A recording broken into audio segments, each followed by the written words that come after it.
Dun, dun, dun.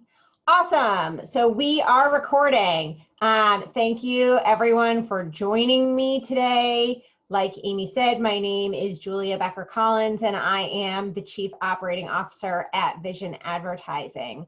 We are a 100% woman-owned and women-run marketing agency that is normally based in Westboro, but right now we are entirely remote. We also have an office in Portland, Oregon, and also one in Jacksonville, Florida. Right now, our home base is my second bedroom that has been converted into a home office, I'm sure like many of you. So just to give you a little bit about myself, and I will be sure to list off my contact information as well. I've been with Vision Advertising for 4.5 years, almost 5 years at this point. I have about 16 years experience doing high level leadership development, operations, HR, finance, marketing, fundraising for nonprofits, event planning, and people management. I have a master's degree in business, and I have been leading large and small teams of people and creating plans to train everybody from a teenager that is a volunteer up to the most senior person on your staff, how to be a part of your marketing strategy and, you know, understand the elevator pitch for your company and be on brand for more than a decade.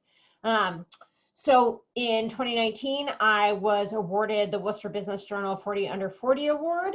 And one of the things I always like to be sure to tell everyone is my personal social media handle and then our corporate social media handles. Because one of the things we're going to talk about, and that always comes up in these sessions, is the difference between your personal brand and your professional brand. And not everybody separates the two, because some people it's just that they themselves are the business and they have chosen to run one Instagram profile, and that's fine.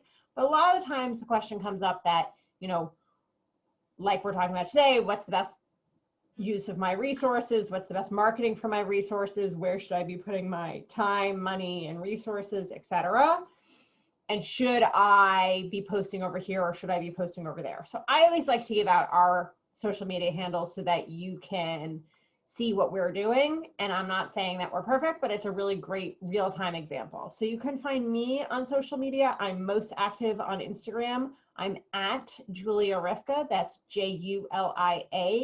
R as in Rachel, I-V as in Victor, K-A. You can find Vision Advertising on Instagram at Vision Advertising Rocks, because we do. We're also on Facebook, which is where you can find our complete schedule of all webinars coming up.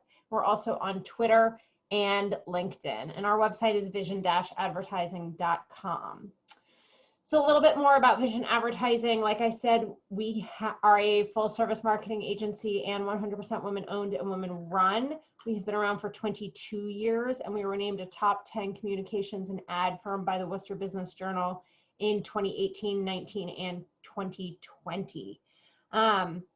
We work with clients on problems exactly like what we're going to talk about today. So today we're going to talk about what is the best marketing for my resources. And that's actually one of the biggest questions I get when I work with clients, when I give presentations in the before times, when I used to talk to networking groups and industry groups. I would go in and talk to, you know, professional accounting groups, people that need to get a certain amount of credits, continuing education credits, etc. One of the biggest questions is exactly this: what should I be doing for my business? What's the best marketing for me? And there is no cookie cutter answer.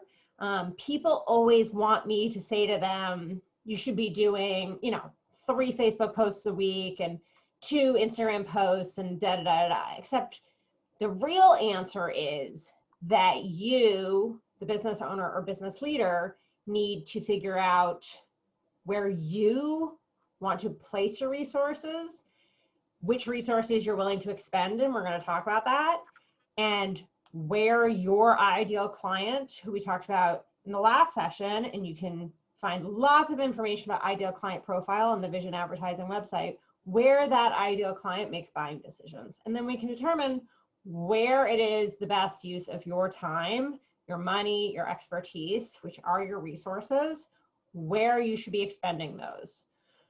So what we often think that the question is asking, what marketing is the best use of my resources? What we often think is, like I said, how many social media posts or how many this, that, and the other thing should I be doing? But what it's, like I said, what it's actually asking is, where should I put my resources for my business to bring in the highest ROI? And ROI is return on investment. There's a lot of really technical, business school sounding terms out there. And I always like to make sure that I explain them, because not everybody is familiar with all the terminology, and you should feel like you understand the conversation you're having. So ROI is a term that is really great to understand because it can get thrown around a lot, but it's also good for you to know, because you can make great business decisions when you know what the ROI, return on investment, is on things that you're doing. So one of the ways to determine what the best marketing is of your resources is to determine the ROI of your marketing. And we'll talk about that. So we'll talk about how to take stock of your business resources, understanding your budget, and I do mean financially, analyzing of your time, and what marketing expertise you have in-house. So before we dive into, where you should be spending your time, money, or expertise, let's dip a baby toe into one of the big things that always comes up, which is marketing trends. And what I mean by marketing trends is that everybody I always talk to says, should I be on this platform, or should I be on that platform, or should I be, now the big thing is Clubhouse. Should I be on Clubhouse? Where should I be spending my time? And it's always about the new shiny object, right? The new big thing that just came out. It's TikTok, or it's, like I said, Clubhouse, or should I be on Snapchat? Because there's so much PR out there about the new exciting thing, people think that they should be spending time, money, etc. on it. And sometimes it is a great use of your resources, but you can't make that decision until you understand if the people you are trying to market to are making buying decisions on those platforms. Otherwise, it's just a marketing distraction. It's like, my dog who gets distracted by the squirrel when we're on our run. We're going along and suddenly it's like that cartoon where she goes, squirrel. That's basically what getting distracted by a marketing trend is. I'm sure you've had conversations with people where they say, well, should you, you should probably be on Snapchat. You should probably be on Instagram. Haven't you thought of doing this, that, or the other thing? And then suddenly you think that you should be doing something else. And then suddenly all of your focus and all of your attention is distracted elsewhere. And oftentimes you can get great advice from other people, but they're not thinking about the goals of your business.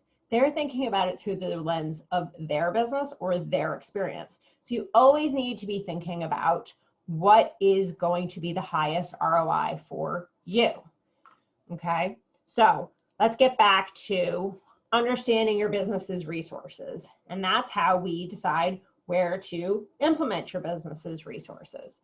So you'll hear me say this over and over again. There are three main areas that are your business resources. There's time, there's money, and there's expertise. And if you've heard me talk before, you hear me say this over and over again. I am a broken record when it comes to this. Money is a resource that people always think about. And I think when people think about what's the best use of my marketing resources, people are automatically thinking about money. And that's great. You absolutely should.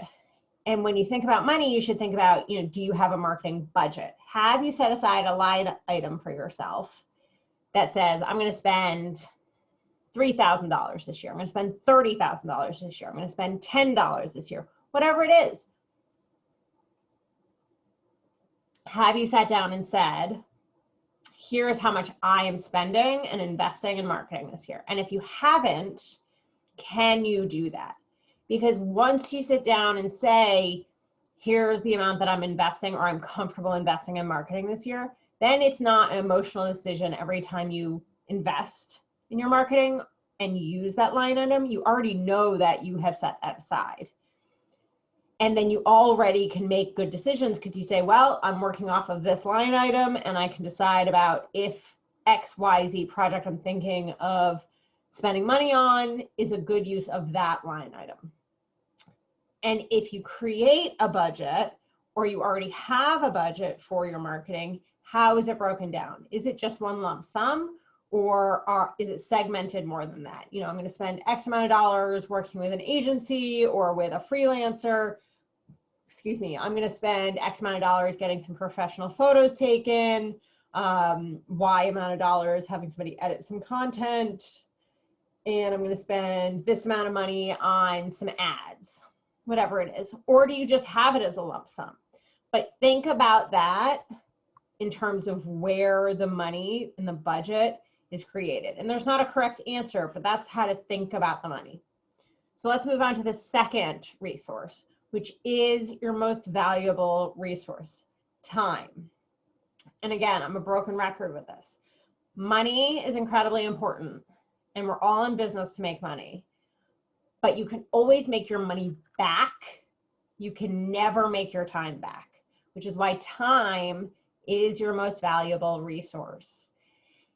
And it is also why most marketing fails and why most people get incredibly frustrated with marketing, because it is the mismanagement of the time around your marketing or the poor planning of the marketing and the marketing strategy and the amount of time commitment.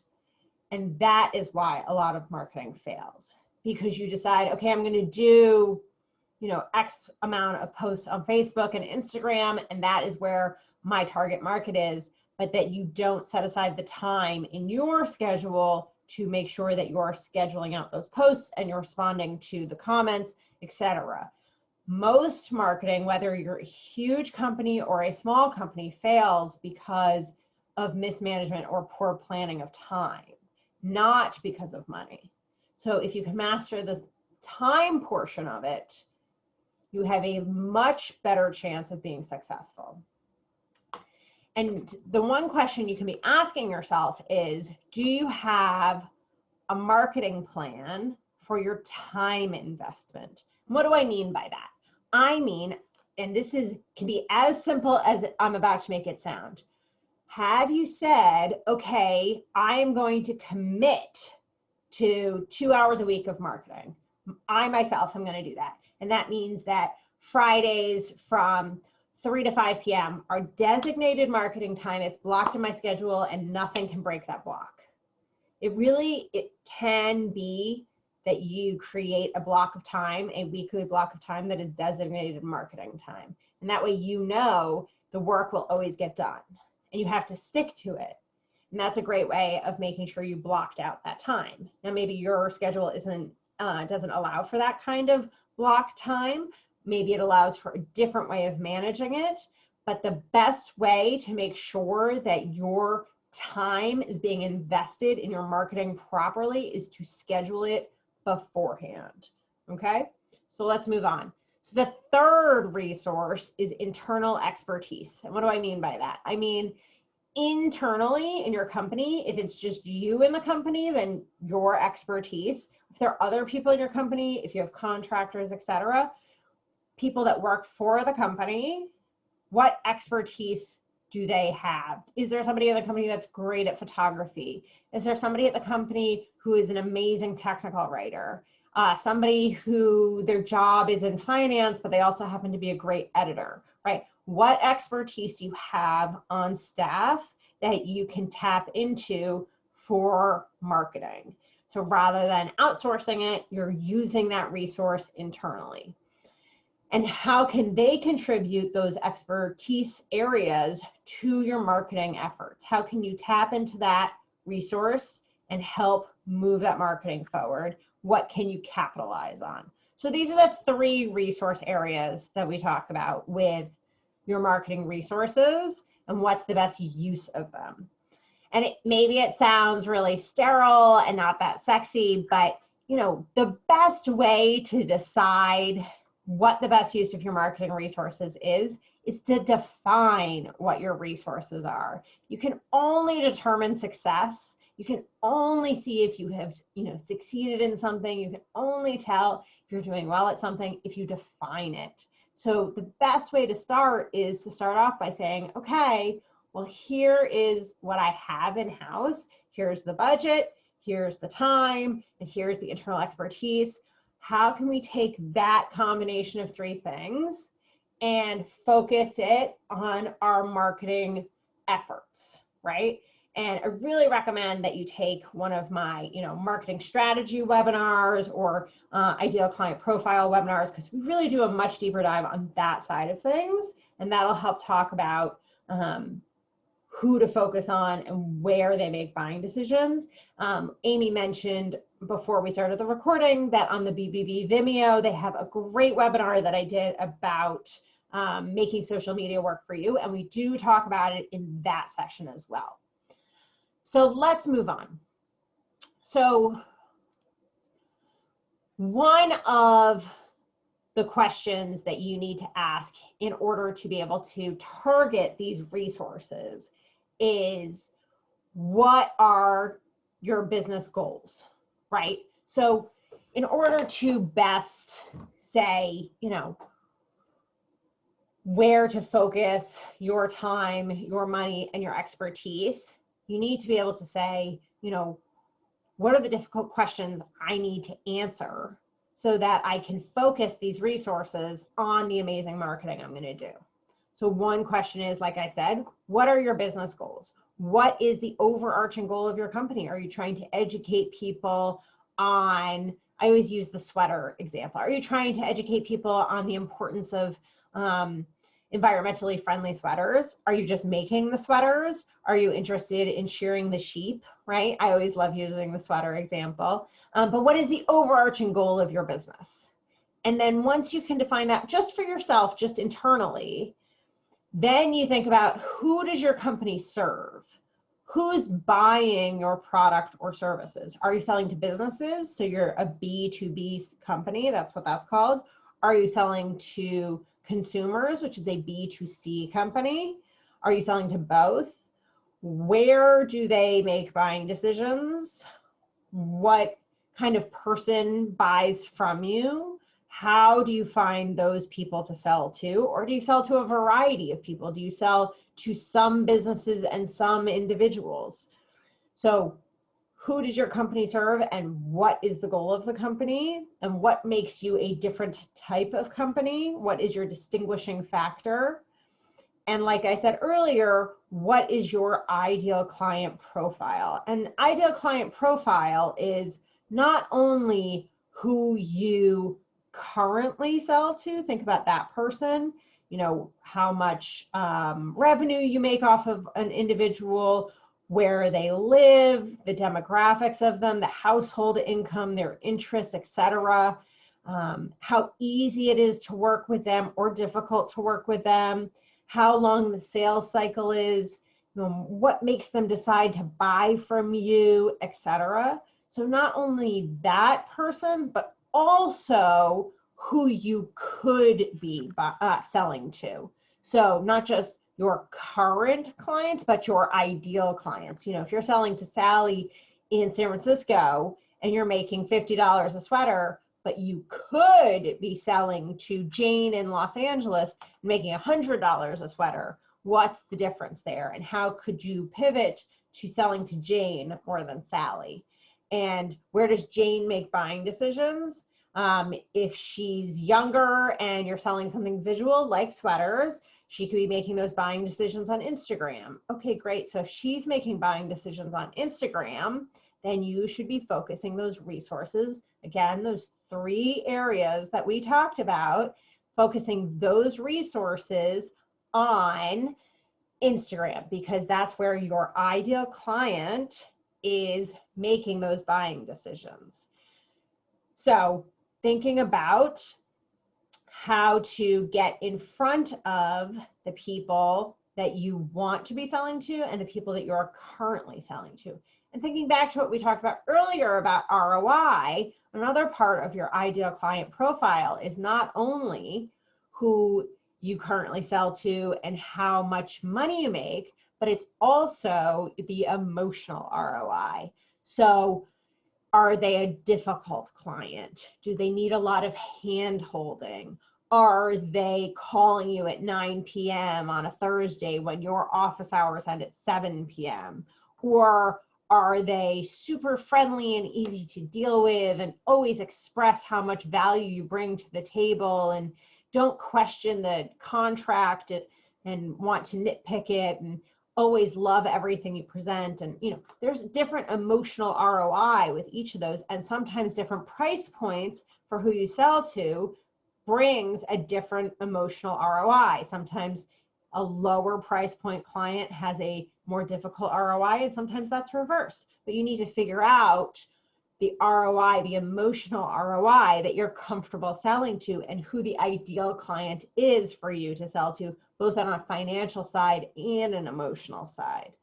And then the last part of the difficult question, kind of 4-part area, is you need to ask yourself, how do you define success for your marketing? And this is a difficult question, and it can take a while, and it can change. But you need to start asking yourself that, because like I said earlier, if you don't define the success, then you don't know when you have reached success. And this is something that only you can answer for yourself. And then once you know how you've defined success, and we're going to get into that a little bit, once you know how you've defined success, you can then say, okay, I have these 3 resources that we have discussed, and I want to know, okay, I'm going to take this time and I'm going to take this budget item, but I don't have the internal expertise, but I'm going to take these 2 other areas and I'm going to focus it towards this area of success in marketing that I have focused on. I want to sell, again, I'm using the sweater example. I want to sell an additional $500 in sweaters this quarter. Okay, so that is how I'm defining success for the marketing right now. It's a sales goal, and I'm going to put advertising dollars behind it, and I'm going to put time behind it. That's what I have done. And it's really thinking about it like a calculation. It's how do you use those 3 areas that you have and apply them towards the success that you're looking to gather. And it could be small campaigns or big campaigns for your marketing. And that's really, it's, if you think about it like a formula, that's really how you determine the best use of your marketing resources, or the resources you have towards marketing. So when you think about defining success for your marketing, one of the big questions to ask yourself is, what is this marketing trying to achieve? What is the goal of what we are just working on? Is it that we are doing a brand campaign? Is it that I'm trying to sell the last of the inventory of these sweaters? Is it that I want more people to go to the website and read about a fundraising campaign? Am I trying to sell tickets to an event? Is it just eyes on a video, etc.? Define the success of the campaign, and then that way you can determine, okay, here is the success that I've determined for this marketing. Here's who the ICP is, right?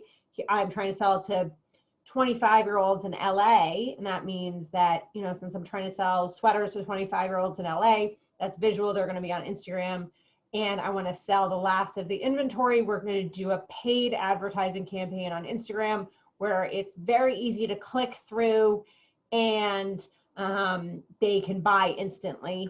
And I want to, like I said, sell $500 of it this quarter. And if I go over that, that's just very exciting. and then I will kick off the next campaign after that. And you can have multiple campaigns running at the same time, but you really need to be defining success for each one so that you know when you've hit your mark, or you know when you need to pivot, or you know what you did well, and so you can look at that, and you know when you haven't done something that's working well, and so you can learn from it.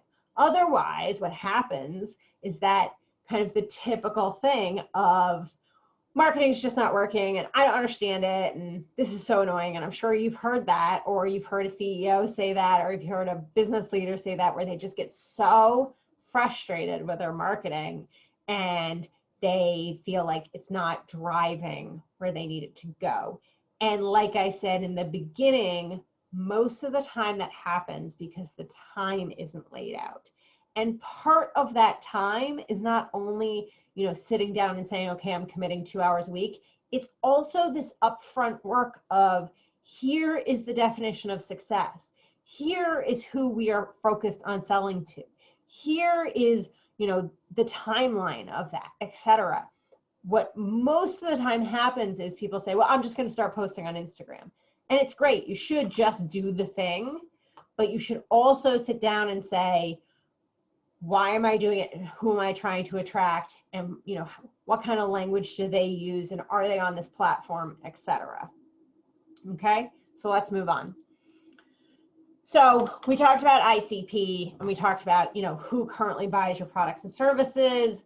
We talked about, who has the highest ROI. Like I said, both financial, and you should be thinking about how much money you're making on these clients in terms of your revenue, whether it's monthly or annual, or is it just a one-time sale, excuse me. And is there a way you could be making a higher ROI, or is it flat because you're just selling one type of sweater across the board? And then that emotional ROI is the other factor.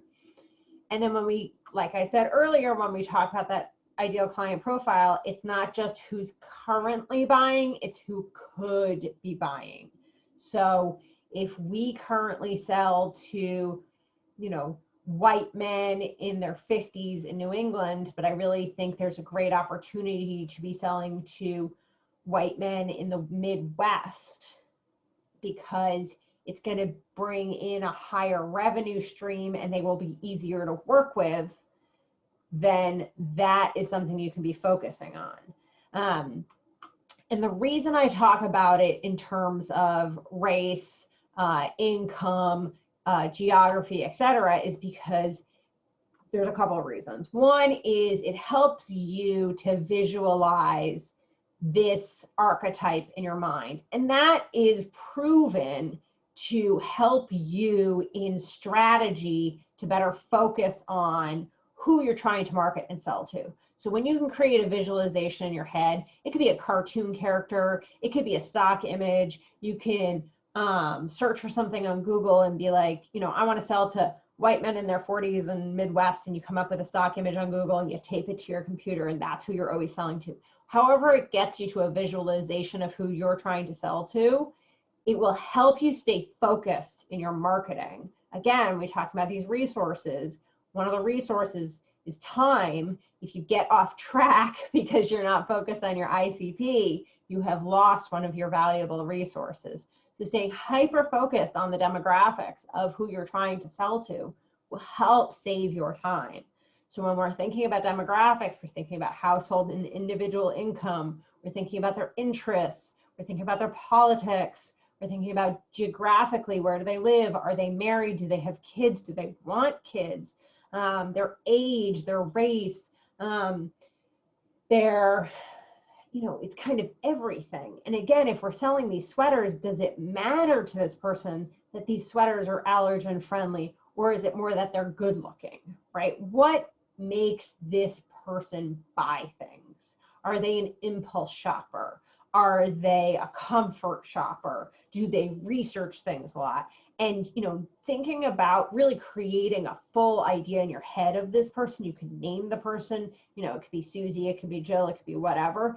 That helps you keep in mind when you're at the Thanksgiving dinner table, when we can eventually all sit together again, and your great aunt from, Tuscaloosa says, well, have you thought about being on Snapchat? You can remember that Jane, who you're trying to sell your sweaters to, is not making buying decisions on Snapchat. And that's a bad use of your marketing resources to go down that route. It helps to keep you focused. And it's a really great tool in your marketing and in your sales. So let's keep going. So when we talk about defining goals and defining success, that can become really overwhelming for people because it's just like, well, I don't know how to define the success. I don't know how to define the goals. I don't know what I'm doing. And it just sounds like this big complicated thing that you do when you go to business school, and I don't know how to do that. And I promise you, you can do it. It is not a big complicated thing that you have to go to Harvard Business School to do. It's just like learning what ROI means. Anybody can do it. And it will help you. And one of the ways that is really helpful is to think of the word SMART. And maybe you've heard of this before because you did some professional development training, and maybe you've never heard of this before. But SMART goals, it's literally S-M-A-R-T, are something that will really help you when you're thinking about, okay, I'm going to define success for this. I'm going to define a goal for this marketing campaign. And SMART goals mean specific, measurable, achievable, relevant, and timed. And if you hear that, you're probably hearing a lot of what we just talked about, right? It's specific. You want to sell $500 worth of the new sweaters, in the next quarter. Again, timed. It's measurable. We said a specific, we want to sell $500. It's achievable. You can do it, but achievable should also be that it's a little bit of a stretch. Relevant. So you're not saying you're trying to sell frogs when you sell sweaters. You're selling something you actually sell. So these are ways to keep yourself aligned and create the goal and say, okay, what's my SMART goal for this campaign? And it's a tool that you can use that makes defining success and defining goals. It could be in your business or it could be in the marketing campaign, just easier. Okay, so what's the SMART goal for this? It needs to be specific, it needs to be measurable, it needs to be achievable, it needs to be relevant, it needs to be timed. Okay, I've got that. Great, next, on. It doesn't have to be something sexy, and it doesn't have to be written up in a way that's for external. It could be bullet points, it could be scribbled on a napkin. You just really need to make sure that you're tracking everything so you know if things have been successful or if you need to change something for next time. You can think about this for the marketing. You can think about it for the campaigns. You can think about it for business strategy overall. When we chat with clients about their goals for their company for the upcoming year, for the upcoming quarter, we talk about this for their overarching budgets. We talk about it for marketing in general. At the beginning of this hour, we talked about how to set that marketing budget. This is a great way of thinking about that. How much do you want to budget for the money set aside for this year or this quarter or this half year for your marketing, and why? And a lot of times people have a lot of feelings around how much money they spend on things. And if you sit down and say, okay, I'm comfortable spending, just throwing numbers out there, $500 this year on my marketing, well, ask yourself why, and then ask yourself, okay, what is the SMART goal associated with that $500? And it will emotionally feel better if you have a goal associated with the investment of money, and that you also know that it's not just the finances you're investing, you're also investing those two other resources we discussed, right? Because it's not just money, it's also time and it's also expertise. And when you think about it as these big three together, then it feels better to spend a little bit of money if you have it, and then combine it with time and expertise. And sometimes you can only use 2 out of 3, and sometimes you can only use 1 out of 3, but knowing you have the 3 available to you.